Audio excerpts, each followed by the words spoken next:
senhoras e senhores! Meu nome é Luciane Mendes, sejam bem-vindos a mais um vídeo. Nossa proposta aqui no canal é falar sobre tipos de comportamentos. E hoje vamos dar início a uma série de comportamentos dos personagens das HQs. Para dar início, nós vamos falar dele, o maléfico, o esquizofrênico, o louco, Thanos, de Titã. Nossa. E para falar desse personagem que é tão grande, vamos chamar uma pessoa especial, uma pessoa que entende tudo das HQs. Ele, o Julimar Fagonieri.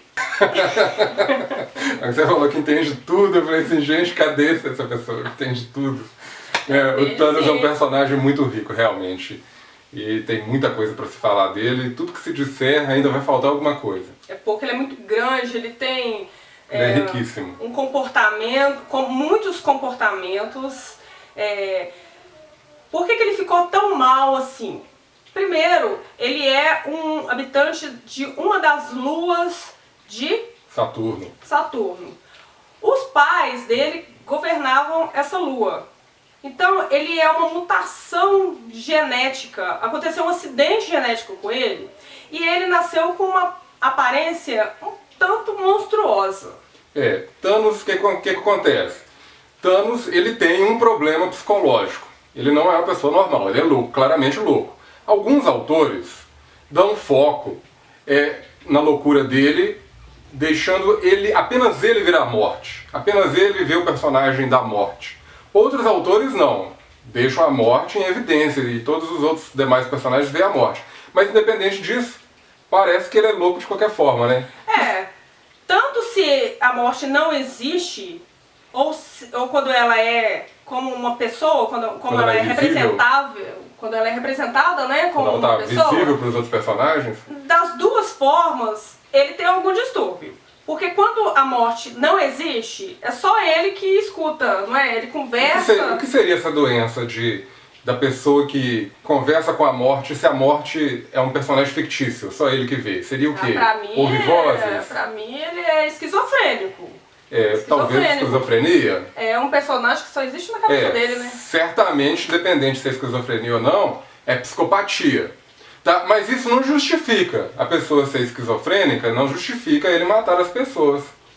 Mas é porque ele já tem uma maldadezinha lá dentro, ele já é mal. É um tanto de coisa, não é uma coisa só. E eu até acho que pra justificar a maldade dele, ele fala que foi a morte, conversando com a morte. Ele justifica como jogando a culpa na morte. Ele a culpa é dela, ela que me manda fazer essas coisas. Ele já quer fazer, aí ele pergunta na cabeça dele, quando é no HQ que a morte não existe, que é só ele que pensa, que só ele que enxerga, ele conversa com ela, fala assim, olha... Aí ele conversa com ela, como se ela estivesse mandando aqui, leva os meninos pra caverna. Aí... Então, para vocês entenderem um pouco mais, vamos fazer assim um resumão da história dele? Sim. Porque até então, quem tá chegando agora, falando, quem é Thanos?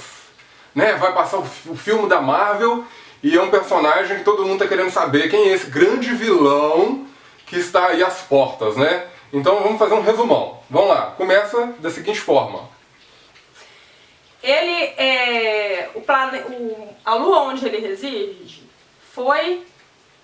Você vai ter que cortar. Então, ele nasce em Titã, na lua de Saturno. E como ele tinha uma deformidade física, a aparência dele, ele teve uma deformidade, um acidente genético gerou ele ter uma aparência diferente da boa aparência dos cidadãos de Titã. E para piorar a situação, o irmão dele era bonito.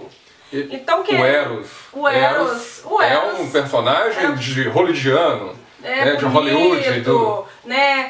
Provavelmente todo mundo que olhava ficava comparando. Até ele mesmo se autocomparava. Eles totalmente distorcidos dos cidadãos de Titã. Os cidadãos de Titã são todos modelos de cinema.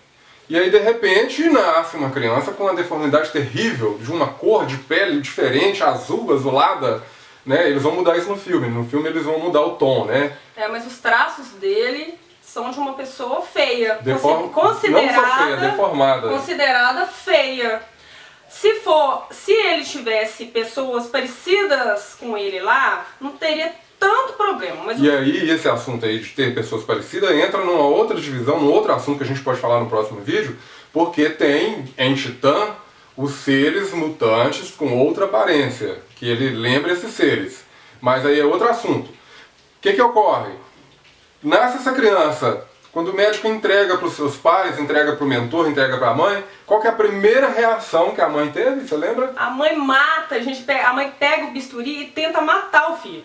Ela Então, queria matá-lo porque ele memoriza essa cena, apesar de ser um bebê, não é um bebê ela tá humano. registrado no subconsciente dele. Essa cena terrível da mãe tentar matá-lo. Então, se a mãe dele, que é a pessoa que deveria dar mais amor para ele, é a pessoa que tenta tirar a vida dele, a vida torna-se uma coisa...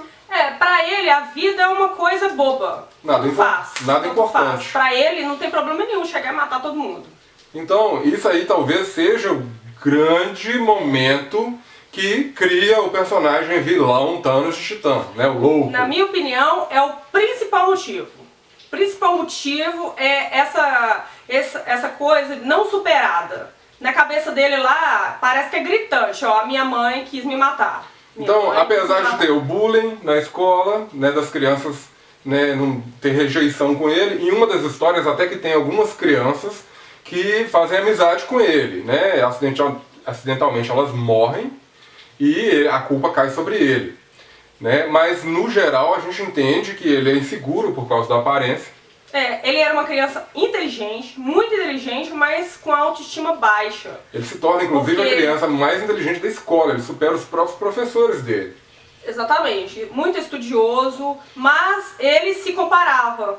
Em uma das HQs também mostra as crianças falando: ei, vem brincar com a gente. Ele tá assim, sou eu mesmo? Não, acho que vocês querem falar é com meu irmão. Não, é com você mesmo. Só que aí acontece, esse grupo de crianças que faz amizade com ele, acontece um acidente com elas e a culpa recai sobre ele. Tipo assim, a culpa só pode ser do mais feinho, né? Só pode ser ele. E ele era considerado um monstro. As pessoas o chamavam de monstro. Né? O patinho feio que é culpado. O grande patinho feio. O grande patinho feio, é a referência. Então, o que acontece? Aí, depois desse momento, ele fica cada vez mais isolado e mais isolado. E suas pesquisas de escola, né, que antes, hoje tem algumas escolas que fazem a pesquisa de abrir o sapinho, né? Lá na história é o largato. Né? Ele tinha até medo no princípio. Mas depois ele toma gosto. Ele tinha uma dó, ele tinha uma certa dó de matar a pobre criatura. Mas depois ele foi fazendo, e o pior, gente, ele foi fazendo amizade com a morte. Né? A esquizofrenia de conversar com a morte. Não quer dizer que esquizofrenia a pessoa vai matar ninguém, não. Isso não tem nada a ver. Lá, o problema principal dele foi a mãe dele tentar tirar a vida dele. E isso aí criou um distúrbio. Que criou o principal distúrbio psicótico nele. Em algumas HQs, a morte não tem representação, ela é apenas uma ideia na cabeça dele. E outras HQs, a morte realmente existe, é um ser. Na verdade, o que é o grande centro da maldade dele é ele não superar o fato da mãe dele tentar tirar a própria vida dele. Então, isso é o centro de toda a história. A partir daí, ele se torna um vilão, porque ele chega a matar a própria mãe fazendo pesquisa, tentando descobrir, partindo ela, abrindo o ventre dela e falando assim: eu vou descobrir o que tem dentro que fez eu ser dessa forma. Então, assim, como ela tenta tirar a vida deles, a vida passa a não ter importância para ele. Ele acha que a vida é uma coisa boba. E daí, por diante, ele evolui e se torna um vilão terrível. E sempre aconselhado pela Senhora Morte. Ele sai de Titã, faz parte de um grupo de piratas e acaba se tornando o líder deles futuramente. Né? E esse grupo de piratas, a partir deles, ele forma um exército. E com esse exército, um dia ele retorna e jogando bombas, alguns quadrinhos falam que bombas nucleares, né? Ele destrói Titã, sobram poucas pessoas vivas em Titã, mata quase todo mundo, sobrevive o pai, sobrevive o irmão Eros, né, porque eles vão ser falados em outras histórias, vão aparecer e participar em outras histórias, e dali por diante ele é o Titã louco. Ele se torna mesmo, ele passa a gostar dessa coisa de sair matando, destruindo planetas, apaixonado com a morte, em algumas histórias ela é um personagem real, ela aparece, ela é visível para outros personagens, ele se apaixona por ela, literalmente se apaixona, mas tem um problema, como apaixonar pela morte se ela é superior a ele? Então, mata todo mundo, então. Ele tem que se igualar a ela. Ele quer sentar do lado dela pra tomar as decisões ele junto, como se fosse um casal mesmo. Um rei e uma rainha. Mas aí o que ocorre? Como fazer isso? Como se tornar igual à morte? Ele prometeu à morte metade de todo o universo. Mas ele, sem poder nenhum, ele ia demorar muito tempo para fazer isso. E eu acho que ele estava com um pouco de pressa. Então ele foi estudando formas de conseguir um poder supremo para conseguir destruir tudo com passada de mão. E aí que entra as joias do infinito, que são joias que estão aí, tem a explicação, né, de como que elas existiram. A gente não vai entrar nesse foco agora, né, falar de Nêmesis, No né, próximo vídeo da deusa Nêmesis, né, que estava solitária e tal. Então a gente não vai falar essa origem ainda, mas através das joias do infinito, cada joia controla um poder da existência, né, tem a joia do poder, a joia do espírito, a joia da realidade, e aí vai. Então através dessas joias ele as reúne, põe numa luva e um desejo, um pensamento de Thanos se torna real a partir desse momento. Então o que ele faz? Ele estrala o dedo e... metade do universo some. Acabou o universo, acabou metade do universo. Os super-heróis da Terra ficam loucos, né? Não sabe por que tanto tsunami, terremoto, maremoto, as pessoas simplesmente sumindo, desaparecendo nessas horas. O surfista prateado fica louco, né? Lá nas revistinhas da coleção do Desafio Infinito. Ah, tem um detalhe interessante. As revistinhas do Desafio Infinito é que vão dar origem ao filme da Marvel Guerra Infinita. E não as revistinhas de Guerra Infinita. Então não se confundam. Então não se confundam com Guerra Infinita, Desafio Infinito, tá? Eles vão se basear em Desafio Infinito para fazer aí o filme Guerra Infinita. É confuso isso, né? Bom, acredito que a partir de agora, né, quem não conhecia Thanos passa a ter uma noção, né? De quem é ele. De quem é o grande vilão, Thanos, o louco. E ele é louco justamente por causa de tudo isso que aconteceu. Ele não dá valor pra nada, então ele é louco mesmo. Sai aí matando, destruindo, tudo para conseguir mais poder, para conseguir matar o máximo de pessoas que ele puder, para conquistar a morte. Olha, você vê que loucura, ele quer conquistar a morte a qualquer custo. Ele quer ficar... utopia. A utopia de ser o grande parceiro poderoso, da morte. Tão poderoso. E aí ocorre a grande guerra contra os heróis, que a Marvel já fez os filmes à parte, apresentando cada um deles, e agora vai reunir todos e vai ter a guerra. E aí quem vai ganhar? Né?